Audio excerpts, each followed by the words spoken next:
Now, whether you're religious or not religious, I think the greater good used to be, and it's just my opinion, the Mhm, greater good was family and legacy, right? mhm, At least that. Some people who are have a religious base, they start with God and they start there and then comes the legacy because it's all tied together. mhm, Some people who are not religious would at least say, okay, I believe in a greater power. I believe in God, or I'm not heavily religious, but I still believe in the legacy, the continuum mhm, of our legacy is the greater good, right? mhm, And I think that we've gotten so far away from that because, and I'm not going to just put this on women. Many people want the baby; they don't really want the relationship. They want the baby. They don't really want the structure to raise the baby so much. They just want the baby. Then, mhm, obviously, the second thing you said, as far as I don't know if this might be bigger than the first one because the whole idea of what am I going to get? Well, what do you bring to the table? What do you bring to the mhm. table? What do I think everybody's scared about quote unquote assets.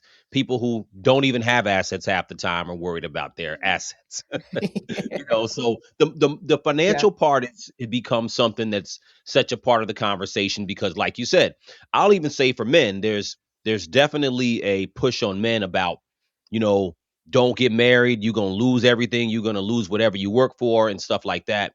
And Mhm, there's also in the wake of just trying to think of a couple women like Mary J. Blige or Candy Burris is most popular now with her divorce from Todd about mhm. assets, what you're going to lose.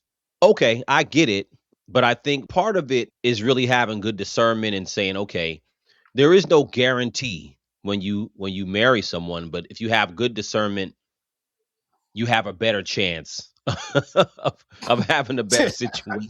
That's a word right there. Discernment. So You good. know, Oh my gosh, this conversation is really excellent. I won't even go. I won't even go back to the whole children without marriage thing.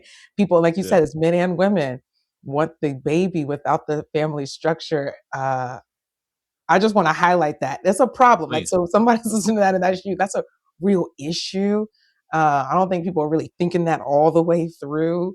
So I find it, honestly, the word is disturbing for me. And again, like you Mhm. said earlier, single parent homes happen.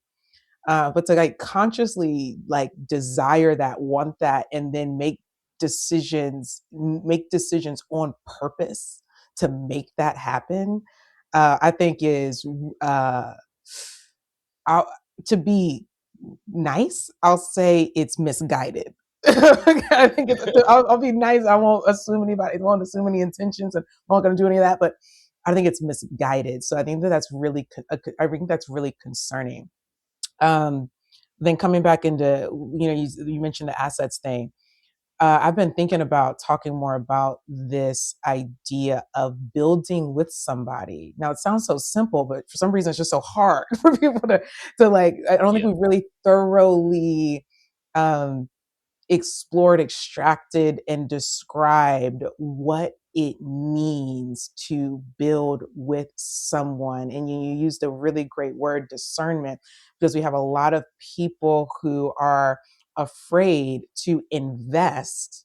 And a lot of times it's not they, plenty of people don't have financial assets to invest in a person, but we're talking about also in very important things to invest, like time, like Yes. energy, like your Mhm. mental resources, your ideas. Those are all investments as well. It's really important. Those are the things that turn into money when you like Yes. steward them right, right? So Oh we have man, say it people. again. Say it again. Oh, I feel like I want to be here all day now.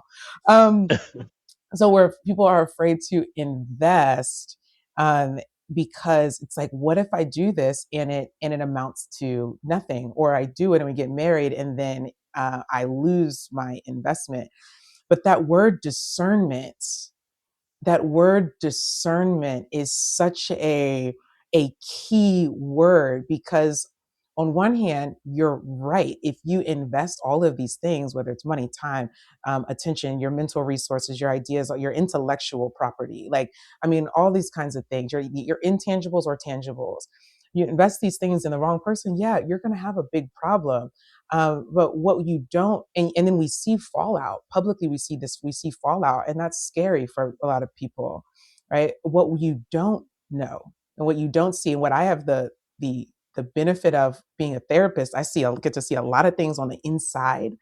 A lot Mhm. of people that end up in situations, specifically marriage, that turn out that way, made decisions to be with someone that I would venture to say that should have never been with. They got people get into marriages, relationships for, to put it short, wrong reasons, right? Mhm. Um, and and when you are invested in any way in a person, we were talking about marriage in this case, when we're talking, if you're invested in a person, and and you were not or and you are not, we'll go back to that definition of like a spirit, or that concept of a spiritual marriage, Mhm. truly, let's say one, right? Like Right. truly in that vulnerable and protected safe space with someone.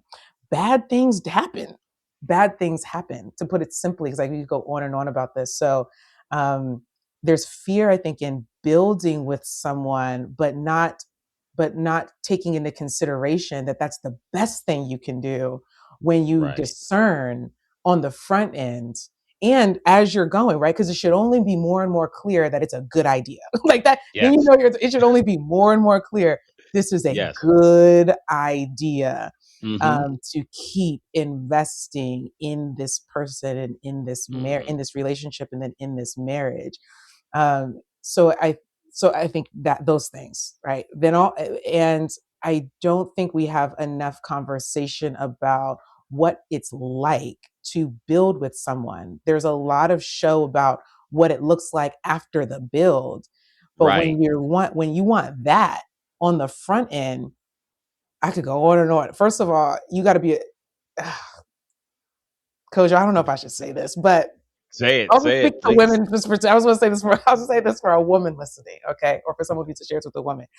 Women who want that on the front end, you need to be a very particular type of woman. And not that's not a lot of women. I'm just going to keep that very simple. Okay. That is not a lot of women that are going to get that on the front end. Okay. Most people will, and I think as they should, be building with someone to create the vision of the marriage that you want. That's tangible, tangibly and intangibly. But when you don't know what to expect, like what that's going to look like, feel like, Right. and what it's going to require of your character, for one, Right. okay, what it's Right. going to require of you, it's shocking to the system.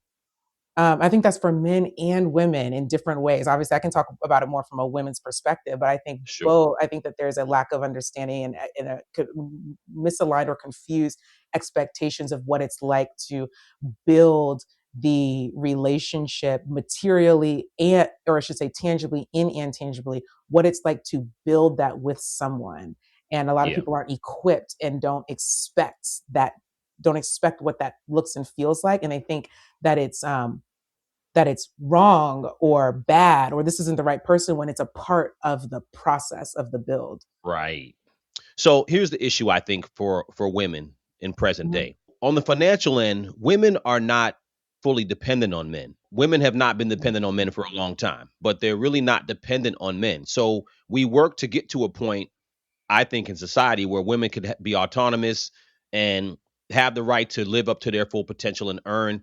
I think everybody's comfortable with that, right? I don't think most people are angry at that. Men certainly are not angry at that. Speaking as a man, I Mhm. think the issue is that where does that place women in their decisions in present day when it comes to choosing a mate? Because now it Mhm. becomes a dynamic where I'm not getting in a relationship for security. I'm getting in a relationship for partnership. Well, actually, it's become some other stuff, like we said. What it should be is should be for to build something forward for the Mhm. future and have companionship and all the righteous things, quote unquote, right? Mhm. But what it's become is a lot of other things. So I think that where it places women is that the choices. First of all, we have to first admit that it's healthy to have companionship, good companionship. And we Mhm. have to also admit that if you're going to be earning money or you have the right and the opportunity to earn and do what you need to do, it also comes with a level of understanding that you'll be building with someone, right? So Mhm. I think that that's where I think the resistance comes from, where it's like, well, I don't really need to be with somebody. Mhm. So because I don't need to be with somebody, I don't really have to scrutinize my choices because I won't be out in the Mhm. cold. You know what I'm Yeah. saying? And Yeah. I think that that's kind of the crux of where that dysfunction is coming into on the women's side, I'd say. I think men, and again, maybe I may sound biased. I think men are reacting. Men are reacting to, and it's not all right, but I think men are reacting to what they think women are. So some men are going jumping out the window and, oh, I'm gonna move to another country and find the non-American woman, or I'm just ain't gonna Mhm. get married. I'm gonna be, whatever. Ultimately, I think for any community to thrive, I told my friend, I said, he was like, "Do you think we can't just marry our way out of poverty?" And I said, "Actually, we can." I think that in many ways, it may not be the only a solution, but when it comes to the black community, most of the conversations is about, it's either about racism or it's about economic opportunity or lack thereof, right? So if we're talking about racism aside, if we talk about economic mobility, one of the things that helps with that is family structure. Yeah. Um, if two people get together who are making 60 grand a year, now you have 120. Two people getting together, and this is before we even bring kids into the scenario. Two people getting together to link up to do something puts them in a different category. They may be, especially in this day and age, they may be able to buy a home more than likely before the single person can. So Mhm. now you have an asset, or they could invest together, or they could start a business together. Mhm. So there's so many people who are out there like, I'm gonna go get mine on my own, and then I'll link up with somebody who has their own, and it better be on the same level of what I have, or else I ain't giving them a chance. You know what I'm saying? So that's the dysfunction I think that's going on. Mm. I think it's going on everywhere, but in the black community, it's problematic because there's the lack of generational wealth. There's a lack of historical generational wealth. So the only thing that you can do, if you look at most other communities, the family structure is the very beginning. You Yeah. know, Yeah. so if you don't want to live together with family and all live together to buy properties and live together, if you don't want to get married, you don't want to buy a property together with your spouse, a spouse. If you don't want to do things collectively, you don't have a community. So I Mhm.